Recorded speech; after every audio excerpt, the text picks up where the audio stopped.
Okay, so who's ready to talk wisdom? I mean, we all want to be wise, right? But what does that even mean? Today, we're going to deep dive into this really cool concept called the youth wisdom test, which uses Greek mythology to kind of map out different stages of wisdom. It's a pretty fascinating approach, Yeah. using these mythological figures as archetypes. Yeah, and the source material we're looking at comes directly from the test results page, so we're getting like the inside scoop on how they've designed this whole system. Right, and one of the things that struck me is that it's not just about giving you a score, but it really breaks down wisdom into this hierarchy, almost like climbing Mount Olympus. So where do we even start on this wisdom mountain? Who's at the base camp? Well, the test starts with the least wise level, and it's represented by, get this, Polyphemus. Polyphemus, the Cyclops. That's an interesting choice. Right. For anyone who needs a refresher, he's the one-eyed giant from Homer's Odyssey, known for his, well, brute strength, and not much else. Yeah, not exactly the poster child for wisdom. And that's kind of the point. The test describes those who score like Polyphemus as having a vision that is limited and unable to perceive certain nuances. They might jump to conclusions, act impulsively, without really thinking things through. Ouch, that's a bit harsh. But I guess everyone starts somewhere, right? Exactly. It's not about putting anyone down, but more about recognizing that wisdom is a journey, and we all begin at different points on that path. So even Polyphemus, with all his limitations, has the potential to learn and grow. Absolutely. Think about it. Even Polyphemus, with his single eye, was eventually outsmarted by Odysseus. That right there shows there's always room for cunning and strategy, even at that level. Okay, so we've got to start somewhere, even if it's with the Cyclops. Who comes next in this wisdom lineup? Does it get a little less one-dimensional? Oh yeah, things get a bit more lively as we ascend Mount Olympus. Next, we encounter Dionysus, the god of wine, revelry, and, living life to the fullest. Okay, Dionysus, the party god. I have a feeling I might relate to this one a little too well. Well, the test describes those scoring like Dionysus as making decisions based on the impulses and feelings you experience. They dive headfirst into situations, not always thinking about the consequences. You know what? That does sound familiar. Maybe a little too familiar. So what's the downside of channeling our inner Dionysus when it comes to wisdom? It's not that spontaneity and following your gut is always bad. It's about recognizing that true wisdom involves a balance between following your heart and engaging your rational mind. Okay, so it's not just about saying no to every party invitation. It's about choosing your revelry wisely. Exactly. It's about understanding that actions have consequences, and sometimes a little forethought can go a long way. I can get behind that. All right, so we've gone from the impulsive Cyclops to the maybe think before you chug Dionysus. Who's up next in our wisdom odyssey? We encounter Poseidon, ruler of the seas. And just like the ocean, he can be both powerful and unpredictable. Poseidon, the god of the ocean. Are we saying wisdom at this level is about riding the waves? Kind of. The test describes those scoring like Poseidon as having what they call erratic wisdom. They have moments of profound insight, but also their fair share of, let's just say, navigational errors. Ooh, I like that analogy. Navigational errors in the sea of wisdom. So what does it mean to completely wipe out in an inch of water? Can you give us a real world example? Imagine you're facing a challenge, right? You might have these flashes of brilliance, these awesome ideas, but then suddenly doubt creeps in or you get overwhelmed by the details and you lose your way. It's like having the potential to navigate complex situations, but then getting pulled under by these unpredictable waves of emotion or self-doubt. So even with those flashes of brilliance, there's still a risk of getting totally lost. That sounds kind of scary, honestly. How do we avoid those wisdom wipeouts? It's about recognizing those moments of clarity, those flashes of insight, and nurturing them. The more you do that, the more stable and consistent your wisdom becomes. So finding ways to steady the ship even when the waters get rough. That's a great way to put it. Even Poseidon, with all his unpredictability, had a vital role in maintaining order and balance. The test reminds us that seeds of wisdom are present even at this level, waiting to be cultivated. Okay, so we've moved from impulse to intuition, and now to this idea of navigating these choppy waters of wisdom. I'm starting to see a pattern here. As we continue up this wisdom ladder, are things going to get a little calmer? Let's find out. Our next stop is Apollo, the god of intellect, music, prophecy, you name it. He's like the ultimate multitasker, strongly associated with knowledge and reason. Okay, Apollo. Now that's a name I associate with wisdom. Exactly. Yeah. And the test emphasizes that connection to rationality. It describes those who score like Apollo as valuing logic, clarity, and reasoned solutions over emotional reactions. So it's less about the Dionysus-style follow your heart approach and more about level-headed problem solving. That sounds pretty good, actually. It definitely represents a significant step forward in terms of mastering your emotions and approaching challenges with a clear mind. But don't forget, we're talking about a hierarchy here. There are still higher levels to attain, even beyond the realm of Apollo. Okay, I'm officially intrigued. Who could possibly be wiser than Apollo? Who's waiting for us at the next level of this wisdom mountain? Get ready for this one. It's Metis, a powerful Oceanid, and most importantly, the mother of Athena. She embodies knowledge, reason, and strategic intelligence, but with a unique emphasis on cunning and practicality. Metis, the mother of wisdom. Okay, I'm sensing some serious brain power here, but full disclosure, I'm a little fuzzy on the details. Who exactly is Metis in the Greek mythology world? Oh, right. So in Greek mythology, Metis was known for her incredible wisdom and strategic thinking. She was even Zeus's first wife, but that's a whole other story involving swallowing and giving birth from the head. Maybe we can save that one for another deep dive. What's important for our purposes today is that Metis was famous for outsmarting even the most formidable opponents, often using her intellect to overcome brute force. Okay, so brains over brawn, I'm starting to get the picture. Exactly. And the test description for those scoring, like Metis, really emphasizes that idea. It says you are curious, you ask many questions, and, like Metis, you like to reason and solve problems through your intellectual gifts. So it's not just about having knowledge, it's about knowing how to apply it right. Kind of like you could read every book in the library, but if you can't use that information to solve a real-world problem, what's the point? You got it. The Metis stage highlights the active use of knowledge.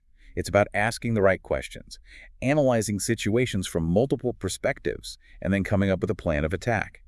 It's less about passively absorbing information and more about being a strategic thinker, a problem solver. Oh, okay. I can see how that builds upon the previous levels. We've gone from impulsive action to reason thinking and now to strategic problem solving. It's like each level adds a new layer of complexity and sophistication.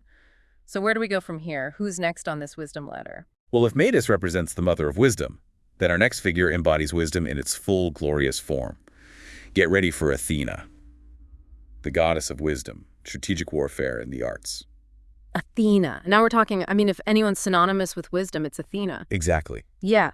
And the test really leans into that association, portraying those who score like Athena as sharp, knowledgeable, and most importantly, capable of putting their wisdom into action. I'm looking at the test description here, and it says, like her, you are a sharp person who possesses much knowledge and can put it to use in the most difficult times. You never embark on a venture without first sifting through all the possibilities and outsmarting your rival. That sounds incredibly impressive, but it also sounds a lot like Metis. What's the difference? It's a subtle but crucial distinction. While Metis excels in strategic thinking, Athena embodies the culmination of that thought into practical action. Think of it this way. Metis might be the brilliant strategist who comes up with the winning game plan, but Athena is the one on the field executing that plan, flawlessly navigating every obstacle and ultimately securing the victory. Okay, so it's about more than just having a brilliant mind. It's about having the skills and the experience to bring those ideas to life. Exactly. It's about taking that strategic thinking and translating it into real-world results. It's about effectiveness and mastery. So have we reached the summit of Mount Olympus? Is Athena the peak of wisdom, according to this test? Believe it or not, there's one more level. One figure who stands above even mighty Athena, and it's none other than the king of the gods himself, Zeus. Wait, Zeus. I always thought of him as more about power than wisdom. Isn't he known for his, shall we say, colorful personal life and occasional temper tantrums? How does that equate to wisdom? That's a great question, and it gets to the heart of what the test is trying to convey about wisdom. You see, Zeus represents not just raw power, but the wisdom to wield that power effectively. He's the ultimate judge, the balancer of scales, the one who ensures justice and harmony among both gods and mortals. So are we saying that wisdom at this level is less about being a genius or a strategic mastermind and more about using your influence and understanding for the greater good? You're on the right track. The test description for those scoring like Zeus emphasizes this idea of balanced and just leadership. It says, like Zeus, you are wise and balanced, you have a strong sense of justice that you put into practice in all your actions, always trying to make the best choice. It sounds like the test is saying that true wisdom involves seeing the bigger picture, understanding the interconnectedness of everything, and making decisions that benefit not just yourself, but the entire community. Precisely. Zeus embodies that holistic view. He considers the long-term consequences of his actions, weighs the needs of the many against the needs of the few, and strives to maintain order and balance in the universe. That's a pretty high standard to live up to. It makes you wonder if anyone can truly embody that Zeus-like wisdom. And that's where the test connects back to the importance of self-reflection and ongoing growth. Remember that even Zeus, with all his power and wisdom, is still subject to fate. He makes mistakes, faces challenges, and constantly has to navigate complex situations. The test reminds us that even at the highest levels of wisdom, there's always room for learning and improvement. That's a great point. It's a reminder that wisdom isn't about achieving some perfect state of being, but rather a lifelong process of learning, adapting, and striving to be better. And that brings us back to something you mentioned earlier, the importance of not just taking the test for a score, but for the insights it provides into our own strengths and weaknesses. Exactly. The true value of this test lies not in the final result, but in the journey of self-discovery it prompts. It encourages us to examine our own decision-making processes, our values and our relationships, and to identify areas where we can grow. Now, I know we've talked about how the test uses these Greek god archetypes to represent different wisdom levels, but it also takes into account that wisdom manifests differently at different ages. You're talking about the age bonus, right? Exactly. Can you explain how that works and why it's so important? That's right. The age bonus is a really interesting part of this whole thing. It recognizes that wisdom is a journey, not like a final destination, and that younger people are still, figuring things out. They haven't had as much time to build up life experience. So a 9-year-old who scores like Apollo might actually be showing more wisdom than a 15-year-old with the same score just because they've had less time to learn and grow. Exactly. It's not about comparing apples and oranges, right? It's about looking at their wisdom in the context of their life experiences and where they are developmentally. I see what you mean. It's like leveling the playing field a bit and saying, hey, wisdom isn't just for grown-ups. But it does make me wonder how they actually calculate this age bonus. Is it like a sliding scale, or are there certain age brackets? That's a really good question. And honestly, the materials we have don't get into those nitty-gritty details. It would be fascinating to see the research behind it all. But even without knowing the specifics, the whole concept is really insightful. It challenges this idea that older automatically equals wiser. Yeah. Sometimes you meet a young person with wisdom beyond their years. Totally. All right, so speaking of insights, one of the example questions from the test really caught my eye. It was about that proverb, as you sow, so shall you reap. Can you break that down for our listeners and explain how it ties into wisdom? Of course. That's a classic proverb that gets at this idea of cause and effect. It's basically saying our actions have consequences, and those consequences shape our lives. Yeah. What you put out into the world comes back to you. So it's about taking responsibility for your choices Right. and understanding that they have a ripple effect. Exactly. And that understanding is like a cornerstone of wisdom. It's recognizing that our actions don't just impact us, they impact those around us too. Wise people get that they think about those ripple effects and they make choices that line up with their values and hopefully make the world a better place. That's such a powerful message, especially for a test aimed at younger people. Now, you mentioned earlier that the test has different types of questions, some with clear right or wrong answers and others that are more open-ended. Can you talk a bit more about that? Absolutely. The test recognizes that wisdom isn't just about black and white answers. There's some things like historical facts or scientific principles where there's a definite right answer. But then there are other areas of life where it's more about how you approach things, your personality, your thought process, all of which contribute to your overall wisdom. So like a question about the Pythagorean theorem would have a clear right answer, but a question about how you'd handle a disagreement with a friend wouldn't necessarily have one correct way to respond. Right.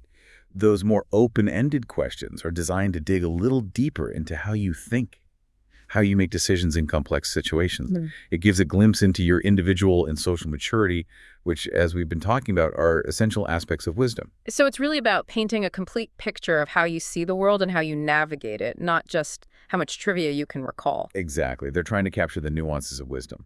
Now, one of the examples they gave for a general knowledge question was about the phrase, I know that I know nothing. Can you tell us about the significance of that phrase and why they might have included it? Ah, yes, the famous paradox attributed to Socrates. It's a clever question to include because on the surface it has a straightforward answer, Socrates. But it also subtly reinforces this idea that true wisdom involves recognizing the limits of our own knowledge.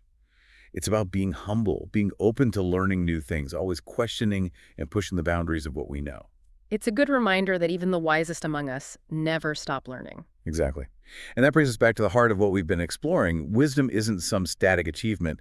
It's a dynamic process of growth and evolution. So what's the biggest takeaway for our listeners today? What do we want them to remember about this youth wisdom test? I think the key message is that wisdom is for everyone. It's not some exclusive club reserved for a select few. It's a journey we're all on.